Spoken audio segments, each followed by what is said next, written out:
He was 8. His name was Jaden. He could name every dinosaur in alphabetical order, but he couldn't sit still for 5 minutes during morning meeting. He flapped his hands when he was excited. He covered his ears when it was just too loud, and he built the most intricate Lego cities you've ever seen, ones with working elevators built with rubber bands and determination. His teacher, she was kind, she cared deeply, but I was overwhelmed because I was managing 24 students, a curriculum map, and an unrelenting copier jam. And I knew Jaden needed more. Not more discipline, not more restraint. He needed more understanding, more tools, more flexibility in a system that wasn't quite built for him. If you've ever had a Jaden, drop a heart or a yes in the chat.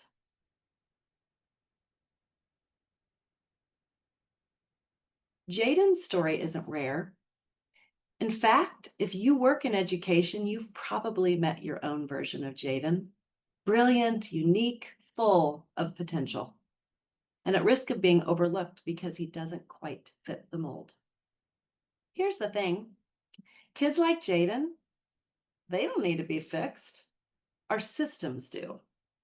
And the good news, that's why you're here.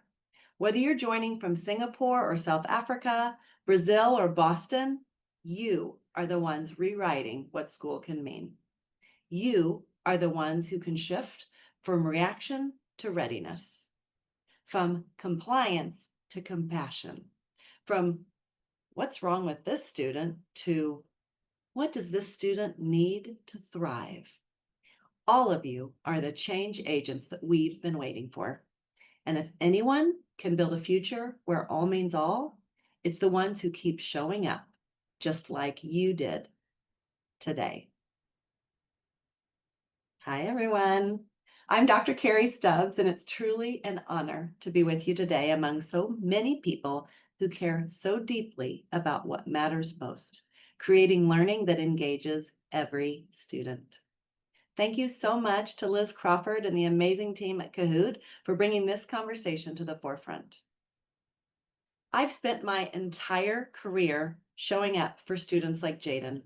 I started as a general education teacher in a classroom filled with what I like to call beautiful chaos. Autism, behavioral differences, physical needs, and a whole lot of heart. There wasn't a manual, but there were Jadens. Brilliant, curious, and constantly underestimated. And yet, in that chaos, I found my calling. I worked alongside students who communicated without words, who experienced the world differently, and who needed more from us than we were often prepared to give. And it truly changed the way I saw everything. That experience led me to earn my PhD and to join the team at BrainPop, where I spent 14 years focused on one thing: helping kids want to learn. Through game-based learning, creative tools, and digital storytelling, we built experiences that made engagement not just a goal, but a given, basically making learning irresistible. In parallel, I've had the privilege of serving on boards like ISTE and EdCamp, BreakEd EDU, and South by Southwest EDU, where I have collaborated with innovators and thought leaders to shape how technology, equity, and innovation intersect in today's classrooms. Today, I'm honored to be at Stages Learning, where I get to partner with educators who are doing powerful work to support students with autism and related needs through our early readiness curriculum, known as ARIS, which stands for the Academic Readiness Intervention System, combining that with coaching and community. Across every chapter of my work, one truth keeps rising. Engagement isn't about bells and whistles. It's about helping every learner, every Jaden, feel seen, understood, and invited in. And that's exactly where we begin today. Today, I'm not here to present a toolkit or pitch a solution. I'm here to raise a flag because the needs of our students are rising faster than the systems and supports around them. And if we want all to truly mean all, we need to recognize that this responsibility now falls on all of us, not just the specialists. Every classroom, every child, every single day. So no pressure, but bragging rights are on the line. What do you think this number represents? Please drop it in the chat. Give you a little thinking time. An estimated 15 to 20% of the world's population is neurodivergent. That's nearly 1 in 5 people. This estimate includes individuals with autism spectrum disorder, ADHD, dyslexia, learning disabilities, and other cognitive and neurological differences. Which begs the question, what is neurodiversity? I absolutely love this image that was introduced to me by Ann May. She's an early childhood autism educator in Michigan who was the recipient of our Stages Learning Eris Thrive grant for autism educators. A neurodiverse brain often processes information differently than a neurotypical brain, which I think this image does a wonderful job of illustrating. For example, it's like 2 people walking into a crowded concert. One hears the song, the other hears every voice, echo, and footstep at once.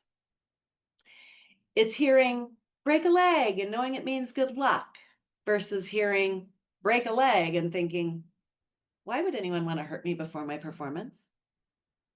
It's your brain acting like a flashlight, able to shine attention where it's needed. Versus it's your brain acting more like a disco ball, lighting up 100 places at once, whether you want it to or not. It's switching gears, feeling like as easy as changing TV channels. You click and go. Versus switching gears, feeling more like turning a cruise ship. Takes time, a lot of planning, and sometimes an entire crew. It's group work feeling like a lively collaboration versus group work feeling like trying to build IKEA furniture with strangers who all lost the instructions. In today's keynote, I'll lean in specifically to autism or autism spectrum disorder as an example of neurodiversity. Autism is a neurodevelopmental condition, meaning it's related to how the brain forms and functions. So in individuals with autism, the brain simply develops in divergent ways. These differences are not deficits, they're simply another way the brain can be wired. As the image of the brain shows, there's no single right way to think, learn, or process the world. And neurodiversity reminds us that variation in how our brains work is natural and valuable. Our job in education is not to expect students to adapt to one way of learning. Instead, it's to design systems and supports that adapt to them. Because when we do, every learner has a chance to thrive. Now, this is a truly lovely resource as you work to build your own understanding of neurodiversity and autism. It's the story of the very first person diagnosed with autism, and it's interwoven with additional stories of autism, including a first-person parental journey of one of the filmmakers. I'd like to play the short trailer for you because it does a really nice job of setting the stage for today's conversation. I've always known Don. I don't remember not knowing Don. We knew that Don was a little different. But what it was, we didn't know.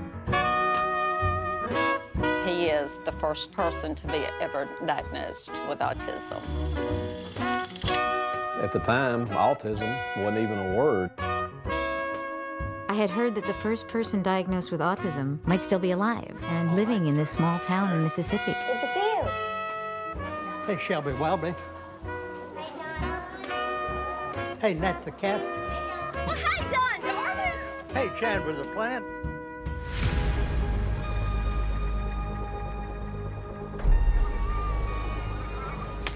Stop resisting! Get the cups. Hey, can I go, please? I only knew that I was different, and that different was bad. You're weird, you're a freak, you're a retard, you're a loser, you're ugly. These were the things that I heard on a daily basis. Go, go, go! In my research study, every Black family that I've met with has asked a similar question. How do we keep our children safe? How do we fix this situation so that our children won't die?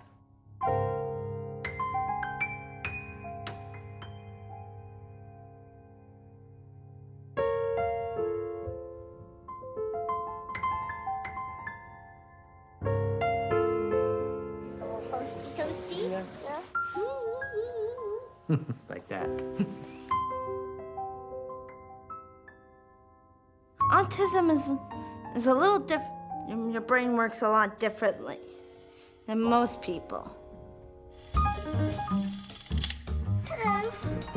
Hi, Karen. Hello. Do you get any kind of support from anybody? Not really. It's just me. Nobody's gonna do what I do. So you just can't die? Right. It's gotta be immortal. Don's got some odd behaviors and some eccentricities, but he's our guy. I was just so drawn to him and this community. I wanted to figure out, how did they get it right? Because they really did get it right.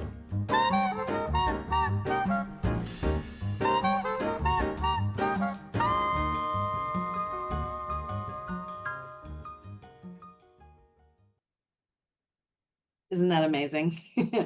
So Dawn was the first person ever diagnosed with autism. So obviously at the time, autism was rarely identified, but that has all changed. In the United States, the diagnosis rate has risen dramatically from 1 in 150 children in 2000 to 1 in 36 as of 2022. This is according to the CDC. And while the global numbers do vary by country, this overall trend is quite clear. More children are being diagnosed with autism around the world. And behind the rising diagnosis rates is a daily sobering reality. Autistic students are 3 to 4 times more likely to face bullying at school. That's not just a side note, that's a warning sign.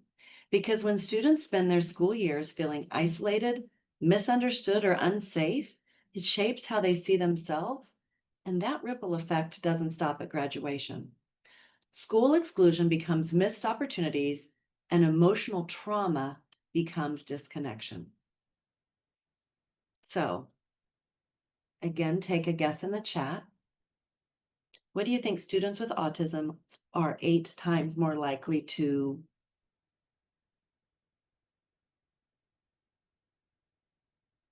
Students with autism are actually eight times more likely to be unemployed as adults.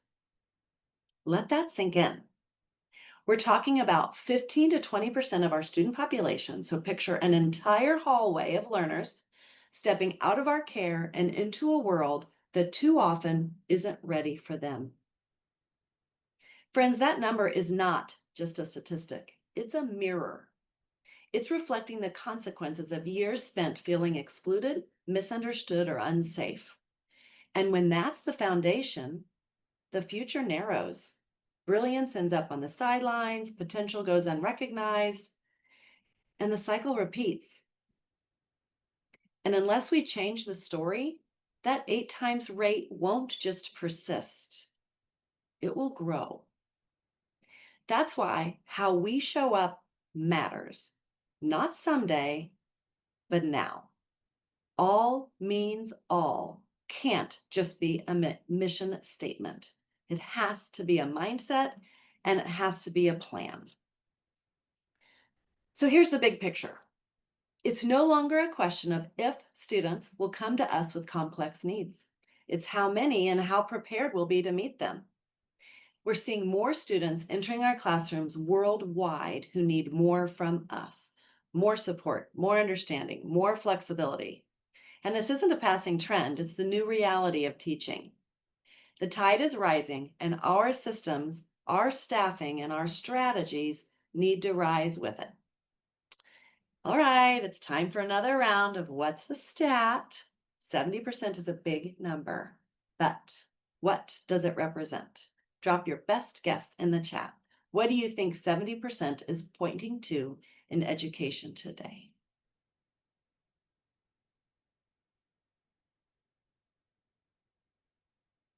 Here's the answer. More than 70% of teachers worldwide say they feel unprepared to support autistic students in their classrooms.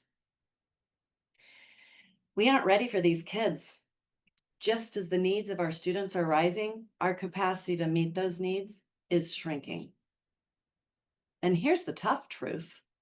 While 70% of teachers say they feel unprepared to support autistic students, the very experts trained to help our special education educators are leaving faster than we can replace them.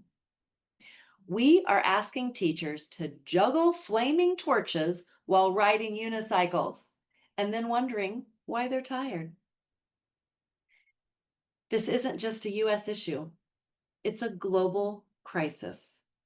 From the UK to China to sub-Saharan Africa, school systems are struggling to find and retain educators trained to support students with disabilities. UNESCO estimates, and this is going to take your breath away, UNESCO estimates we need 44 million new teachers by 2030 to meet global demand. And a significant share of that is in special education. In the US, 70% of schools report unfilled special education positions. In China, only 60 to 70% of children with disabilities are even receiving formal education, largely due to these staffing issues.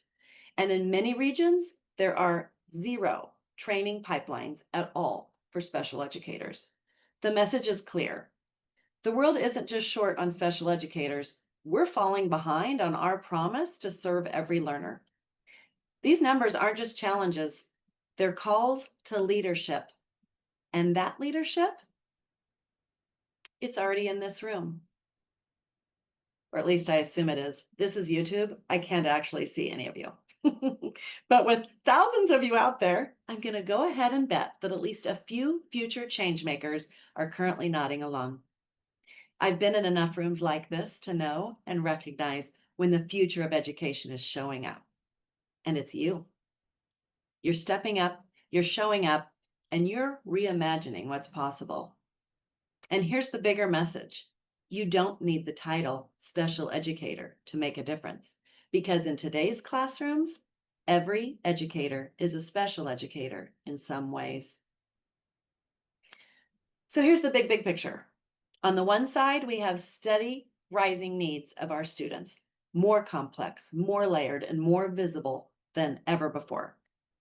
On the other side, we're seeing fewer hands to meet those needs, especially in special education, where teachers are leaving faster than we can replace them, and general educators often feel unprepared. Right now, we are standing in a rising tide, trying to hold every child's hand above water. Let's give them the bridge, the tools, and the team. But all hope is not lost. I mean, if it were, this would be the worst keynote closer ever. Can you imagine? Good luck, everyone. We're doomed. Cue the outro music and soul-crushing dread. No. Instead, I invite you to think of this moment like a Venn diagram, with increased student need on one side and fewer trained educators on the other. That little center overlap, that's the challenge and the call. It's where we must stop thinking of support as a siloed effort and start seeing it as a collective one. Because today, every single educator is a special educator in some way. And the future of engagement depends on that mindset shift. This is where all be all becomes a reality. All means all becomes a reality right in this intersection. It's no longer the job of a few. Every educator, whether in gen ed or special ed, is part of this story. Every child, every classroom, every day. We don't get to choose who walks through the door, but we do choose how we show up for them. This isn't about blame, it's about belief. Belief that every child deserves to be seen. Belief that every educator has a role to play. Because whether it's in math class, music, or morning meeting, every educator will teach a neurodiverse student. The only question is, will we be ready? Picture this: a kindergarten teacher confidently supporting a student with autism during circle time, a coach using visual cues on the field, a history teacher adapting lessons so that every single child can engage. That's not just inclusion, that's the future of engagement. That's empowerment, empowering educators with the training, resources, and support they need to teach every learner to feel confident doing it and to create classrooms where everyone thrives. And every time you pause with empathy, offer a visual, or shift your approach, you're changing the world, one child at a time. As you look at this Venn diagram again, you'll notice something powerful happening at the intersection. This is where technology, accessibility, and hands-on resources converge. It's where innovation and intention meet. At the center, you'll find those instructional tools that are changing the game, literally and figuratively. Think about what Liz Crawford and the entire Kahoot team have shared today about Kahoot's commitment to accessibility and differentiation. Millions of educators are using Kahoot to make learning fun, memorable, and inclusive, especially for students with special needs or learning differences. It's our tools from Stages Learning, like our Academic Readiness Intervention System, or ARIS, built specifically to support students with autism and related early intervention needs through both digital and tactile instruction. But here's the big takeaway. It's not just about having those tools, it's about choosing the right tools, those that are designed with all learners in mind. Tools that harness the power of AI, gamification, and universal design to engage, differentiate, and empower. If we harness this opportunity together, we can amplify our collective impact. We can build educator capacity, and we can meet the growing diverse needs of all students faster and more effectively. That is the heart of engaged learning for all. And of course, I couldn't end without sharing a moment that brings it all home. This is Ann May from Michigan, who I mentioned earlier, and with her is a sweet kiddo named Yaya. You're about to see a quick clip from a lesson where Yaya is practicing one of the most foundational skills we can teach, taking turns. It's simple, it's beautiful, and it's everything. Remember, ready to learn. Hands on the table, just like this. Yes, good job. All right, cool.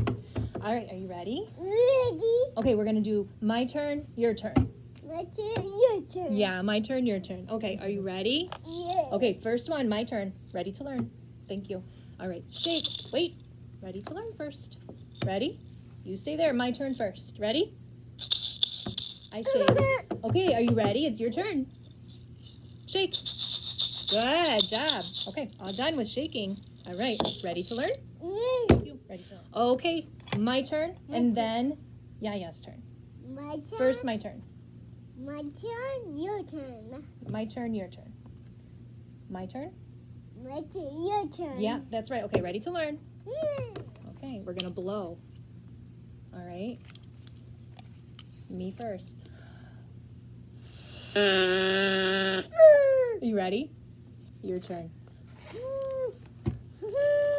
Oh, you sound just like a duck. One more time. Ready? We'll do it together. You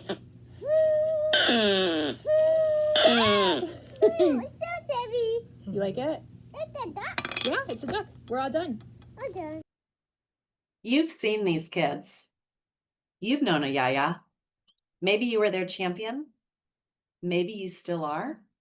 And maybe, just maybe, they're the reason you're here today. So where does that leave us? With rising needs, fewer hands, and more responsibility than ever before? It's easy to feel overwhelmed, to feel like you're holding a leaky boat together with duct tape and a smile. But here's the truth. There's still hope.